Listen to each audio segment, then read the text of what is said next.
সাংবাদিকরা বলেছিল মুহুর্মুহু গুলি, একটার পর একটা লাশ, আপনি কেন অবুঝ বাচ্চা নিয়ে এখানে এসেছেন? তিনি বলেছিলেন আমি শহীদ হতে এসেছি। মা তোমাকে সালাম। এই মুক্তির এই বাকে মাদের যেখানে এই অবদান, আমরা বড় ব্যথিত। মায়েরা আপনাদের কাছে লজ্জিত। একটি দল এবং তাদের লেলিয়ে দেওয়া কিছু কাণ্ডজ্ঞানহীন মানুষ আজকে বাংলাদেশের বিভিন্ন জায়গায় মা বোনদের, নারীদের গায়ে হাত দিচ্ছে। তারা হুমকি দিচ্ছে কাপড় খুলে নেবে। তারা বলছে নেকাব এবং হিজাব পরে আসলে খুলে ফেলো। তারা বলছে এদেরকে ঠেকিয়ে দাও, যেখানে পাও ওদেরকে পিটাও। লজ্জা, লজ্জা! এরা কি মায়ের পেট থেকে দুনিয়ায় আসে নাই? যদি মায়ের পেট থেকে এসে থাকে তাইলে মায়ের জাতির গায়ে হাত দেয় কিভাবে? এই ধরনের বেপরোয়া বেহায়া কথা বলে কিভাবে? মায়েরা ভয় পাবেন না। ভয় আপনারা পান না আমি জানি, তারপরে আপনাদের সন্তান হিসেবে আমাদের দায়িত্ব আপনাদেরকে শক্তি সাহস যোগানো। আপনারা লড়ে যাবেন, চোখে চোখ রেখে কথা বলবেন। এটি আমার বাংলাদেশ। এই বাংলাদেশে আর কোনো জমিদার মেনে নেব না। এই বাংলাদেশ হবে ইনশাআল্লাহ জনগণের বাংলাদেশ। আমরা মাদেরকে কথা দিচ্ছি, আমাদের সব কিছুর বিনিময়ে ইনশাআল্লাহ আপনাদের আবাসস্থলে, রাস্তাঘাটে, চলাচলে, কর্মস্থলে, সব জায়গায় আমরা ইনশাআল্লাহ আপনাদের শতভাগ নিরাপত্তা এবং মর্যাদা আমরা নিশ্চিত করব। এটি আমাদের 1 নম্বর অগ্রাধিকার। এই দেশে আমার মায়েদের কোনো নিরাপত্তা নাই। এই দেশ আমার হতে পারে না। আমার ওই দেশ, যে দেশে আমার মায়ের নিরাপত্তা থাকবে, আমার বোনের নিরাপত্তা থাকবে, আমার মেয়ের নিরাপত্তা থাকবে, তার গৃহে চলাচলে এবং কর্মস্থলের তার অধিকার সুপ্রতিষ্ঠিত হবে। আমরা এখানে জাত দেখবো না, ধর্ম দেখবো না। বাংলাদেশের আসমানের নিচে, জমিনের উপরে যারাই নারী জাতির গর্বিত সদস্যা, তাদেরকে সম্মান করা আমাদের সবচাইতে বড় দায়িত্ব। এ দায়িত্ব ইনশাআল্লাহ আমরা পালন করব। আমি ওই সমস্ত দুষ্ট লোকদের দুষ্টামির প্রতিবাদ করি, আমার পিছনে এখন লেগে গেছে। আপনারা দেখছেন না? 4 দিন আগে আমার এক্স আইডি হ্যাক করে যা তা এখান থেকে চালাই দিছে। আর এমনি একটা দল ঝাঁপাইয়া পড়ছে, তাই রে নাই রে নাই রে বলে গান শুরু করে দিছে। লজ্জা! ওদের চুনুপুটি তো গাইল বটে, ওদের বড় বড় মাথাগুলো একই গান গাওয়া শুরু করে দিল। কাণ্ডজ্ঞান কোথায়? আলহামদুলিল্লাহ আমাদের সাইবার টিম ওদেরকে শক্তভাবে কবজা করে ধরে ফেলেছে। আপনারা দেখেছেন ইতিমধ্যে মেইন কালপ্রিট, যে তাকে গতকাল পুলিশ গ্রেফতার করেছে। সত্য মেঘের আড়ালে ঢাকা থাকে না, সূর্যকে মেঘ ঢেকে রাখতে পারবে না। সত্য এখন উদ্ভাসিত। যা আল হক ও জাহাকাল বাতিল ইন্নাল বাতিলা কানা জাহুকা।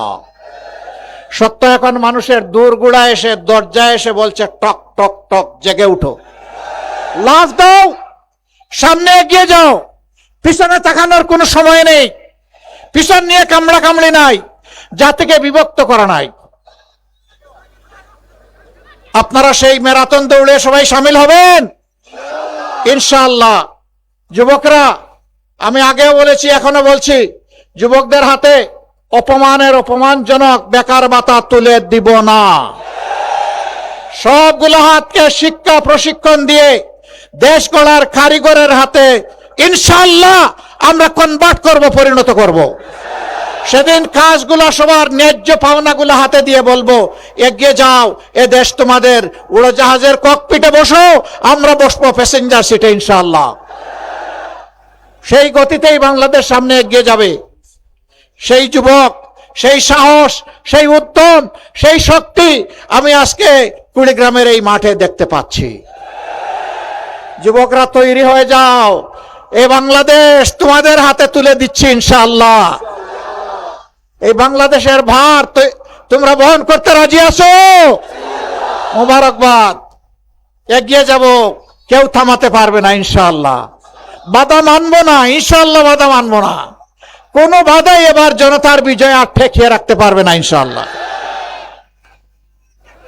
এই কুড়িগ্রাম জেলার দুঃখ, তিনটি নদী বর্ষা আসলেই মানুষের বুক কাঁপতে শুরু করে। কার ঠিকানাটা চিরতরে বিলীন হয়ে যাবে। আমাদের নদীগুলাকে হত্যা করে কঙ্কাল বানানো হয়েছে, মরুভূমি বানানো হয়েছে। সবগুলো চোর 54 বছরের নদী শাসনে নদী ভাঙ্গন রোধের যতগুলো বাজেট হয়েছে সব তাদের পেটে হজম করে নিয়েছে। নদী সংস্কারের কাজ করে নাই। এই চোররা টাকা চুরি করে বিদেশে পাচার করেছে 28 লক্ষ কোটি টাকা। দেশবাসী, কুড়িগ্রামবাসী কথা দিচ্ছি, আল্লাহ যদি আমাদেরকে সুযোগ দেন, ওদের মুখের ভিতর দিয়ে হাত পেট পর্যন্ত ঢুকায় সব বের করে আনবো ইনশাআল্লাহ। জনগণের টাকা জনগণের রাষ্ট্রীয় তহবিলে জমা হবে ইনশাআল্লাহ। সেই দিন কথা দিয়ে যাচ্ছি, বাংলাদেশের সবচাইতে পিছিয়ে পড়া, সবচাইতে বঞ্চিত জেলার নাম হচ্ছে কুড়িগ্রাম। এই কুড়িগ্রাম থেকে আমাদের উন্নয়ন শুরু হবে ইনশাআল্লাহ। কোন দাবি জানাতে হবে না, এটি আমাদের নৈতিক কর্তব্য হবে। এরপরের যেটা এইরকম বঞ্চিত ওখানে যাব। তারপরে বঞ্চিতদের আর কোনো মিছিল করার প্রয়োজন হবে না। যারা রাষ্ট্রের দায়িত্বে যাবে, এ রাষ্ট্রের তারা মালিক নয়, এই রাষ্ট্রের তারা চকিদার। চকিদারকে চকিদারের দায়িত্ব পালন করতে হবে। ভাই ও বন্ধুগণ, আমরা ইতিমধ্যে ঘোষণা করেছি ইনশাআল্লাহ এই উত্তরবঙ্গকে আমরা কৃষি শিল্পের রাজধানীতে পরিণত করব ইনশাআল্লাহ। আমাদের যুবকরা কাজ পাবে, যুবতীরা পাবে, মায়েরা পাবে, ভাইয়েরা পাবে। কেউ সেদিন বেকার থাকবে না ইনশাআল্লাহ। যখন কৃষি বিপ্লব এখানে হবে তখন সবাই কাজ পেয়ে যাবে। বলবেন আমাদেরকে শুধু কৃষক বানায় রাখবেন না, আপনাদের বুক থেকে, ঘর থেকে, মায়েদের গর্ভ থেকে আগামীর প্রধানমন্ত্রীও বের হবে ইনশাআল্লাহ। আমরা সেই প্রত্যাশা করি, আল্লাহর দরবারে দোয়াও করি যে এই বঞ্চিত এলাকাকে আল্লাহ যেন মণিমুক্তা দিয়ে ভরে দেন। কৃষি বিশ্ববিদ্যালয়ে কুড়িয়ে 2টা ডিপার্টমেন্ট, তাও বাড়িতে। এটি এই এলাকার মানুষের প্রতি উপহাস। কেন এমন হবে? ইনশাআল্লাহ আমরা শিক্ষায় গুরুত্ব দেব। সত্যিকারের শিক্ষাটা প্রত্যেকটি আদম সন্তানকে আমরা পৌঁছে দেব ইনশাআল্লাহ। গরিবের ছেলে তাই সে পড়তে পারবে না, ওই দিন শেষ। এই গরিবের ছেলের ভিতর থেকেই বের হয়ে আসবে আগামী দিনের নেতৃত্ব ইনশাআল্লাহ। ওই মেধাগুলোকে বিকশিত করা হবে রাষ্ট্র এবং সরকারের দায়িত্ব। আমরা আল্লাহর উপর ভরসা করে ঘোষণা দিয়ে যাচ্ছি। আপনারা দোয়া করেন যে কথাগুলো বললাম সেই কথাগুলো যেন বাস্তবায়ন করার তৌফিক এবং আল্লাহ তাআলার সাহায্য আমাদেরকে দিয়ে আমাদেরকে কবুল করেন। আমরা যেন অতীতের মতো যারা দুকা দিয়ে মানুষের ভোটগুলা নিয়ে মানুষের সাথে উপহাস করেছে, আমরা যেন সেই রকম নিমক হারাম বিশ্বাসঘাতক না হই। আমাদের জন্য দোয়া করবেন। আপনারা দোয়া করবেন তো সবাই? আস্তে দোয়া না ভালো করে দোয়া? ইনশাআল্লাহ ভালো করে দোয়া। আমাদের এই কথাগুলা ঘরে ঘরে জনে জনে ইনশাআল্লাহ পৌঁছে দেবেন, সালাম পৌঁছাবেন। এখানকার 4টা আসন না, এখানকার 4টা আসনের 4 জন প্রার্থীকে এখন আমি আপনাদের সামনে পরিচয় করে দিচ্ছি। কিন্তু এর আগে প্রথম ভোটটা হলে গণভোট। গণভোটে কি বলবো? কি বলবো? হ্যাঁ মানে আজাদি, না মানে গুলামি। আজাদি না গুলামি, আজাদি না গুলামি। ইনশাআল্লাহ 12 তারিখের প্রথম ভোট হ্যাঁ। সারা জাতিকে, কুড়িগ্রামবাসীকে নিয়ে, সবাইকে নিয়ে। তারপরের ভোট সরকার গঠনের জন্য, ইনসাফ ভিত্তিক রাষ্ট্র কাঠামো গড়ে তোলার জন্য, বেইনসাফি দূর করার জন্য, বৈষম্য দূর করার জন্য, চাঁদাবাজদেরকে রুখে দেওয়ার জন্য, দুর্নীতিকে লাল কার্ড দেখানোর জন্য, মানবিক বাংলাদেশ কায়েম করার জন্য আমরা যে 12টি দল একত্রিত হয়েছি তার পক্ষ থেকে আজকে আমরা ইনশাআল্লাহ এখানে প্রতীকগুলো এখানকার যারা ক্যান্ডিডেট আগামী জাতীয় সংসদ নির্বাচনে সংসদ সদস্য পদপ্রার্থী এক এক করে তাদের হাতে তুলে দিচ্ছি। প্রথমে কুড়িগ্রাম 1। আমি একটা কৃতজ্ঞতা আদায় করতে ভুলে গেছি। ও ফেলানি, আল্লাহ তোমাকে জান্নাতবাসী করুন। আমি গিয়েছিলাম তার মা বাবার কাছে, তাদের চোখের পানি দেখে এসেছি। না, আমি তাদের চোখে পানি দেখি নাই, আমি রক্ত দেখে এসেছি। দোয়া করেন আর যেন ফেলানিদেরকে সেই রকম ঝুলতে না হয়। আমরা কথা দিয়ে যাচ্ছি বাংলাদেশের বন্ধু থাকবে, কিন্তু কোথাও কাউকে প্রভু মানব না, কোথাও কোনো আধিপত্যবাদের কাছে মাথা নত করবো না ইনশাআল্লাহ।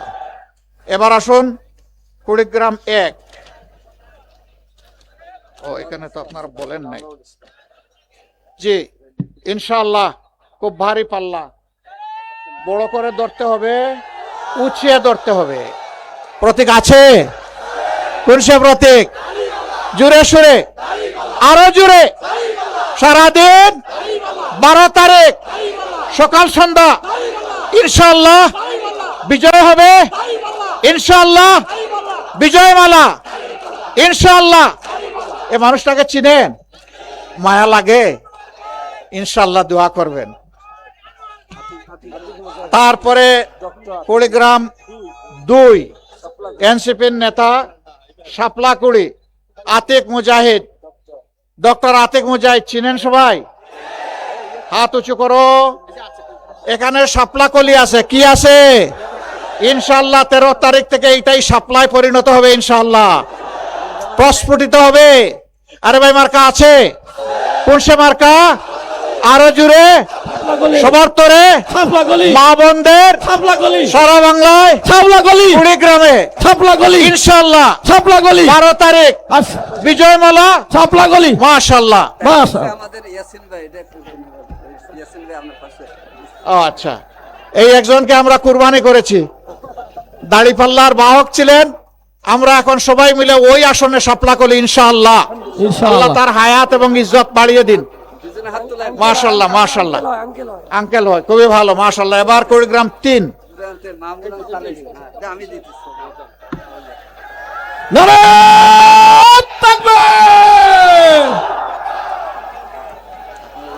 মাশাআল্লাহ, তকবীরটা একটু বড় হয়েছে, মানুষটা একটু লম্বা, আর আসছে বিলাত থেকে, তাও আবার নাগরিকত্বটা ফেলে দিয়ে আসে, এই জন্য তকবীর বড় হয়েছে, তাই না? আসার তাইলে আমিও দেই লিল্লাহি তাকবীর, লিল্লাহি তাকবীর, মাশাআল্লাহ তাআলা আযীম। ইনসাফের প্রতীক, কি প্রতীক? ইনসাফের প্রতীক। প্রতীক আছে? আছে।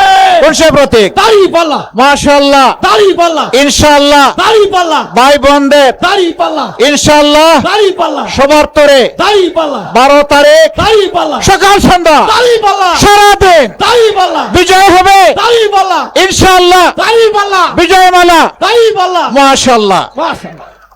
তারপরে কুড়িগ্রাম 4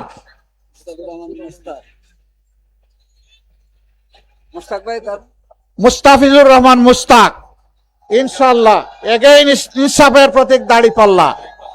প্রতীক আছে? কোন সে প্রতীক? আরে কেমনে লোকেরা বলবে, এত স্লোগান দিয়ে টায়ার্ড হয়ে গেছে, তাই না? কোন সে প্রতীক?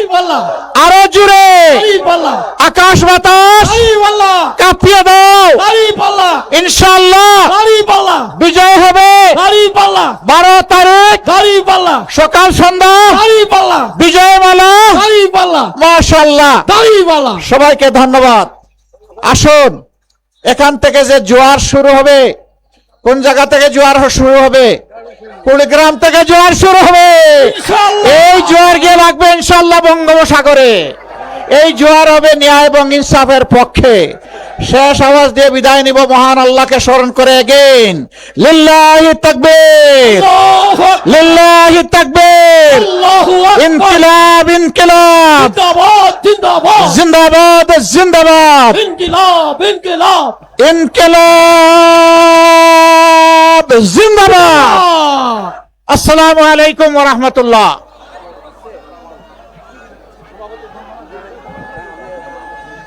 নারায়ে তাকবীর, নারায়ে তাকবীর। আল্লাহ হাফেজ। আপনারা অনেক কষ্ট করেছেন, আপনাদের ধন্যবাদ। আমাদের আমিরে জামাতকেও ধন্যবাদ। আসসালামু আলাইকুম রহমতুল্লাহ। সংগ্রামী সাথী বন্ধুগণ, পুরুষ ভাইয়েরা মূল গেট দিয়ে যাবেন, মা বোনেরা 15 মিনিট অপেক্ষা করবেন। 15 মিনিট অপেক্ষা করে মা বোনেরা যাবেন। তাদের যে নির্দিষ্ট পথ আছে সে পথে আপনারা যাবেন।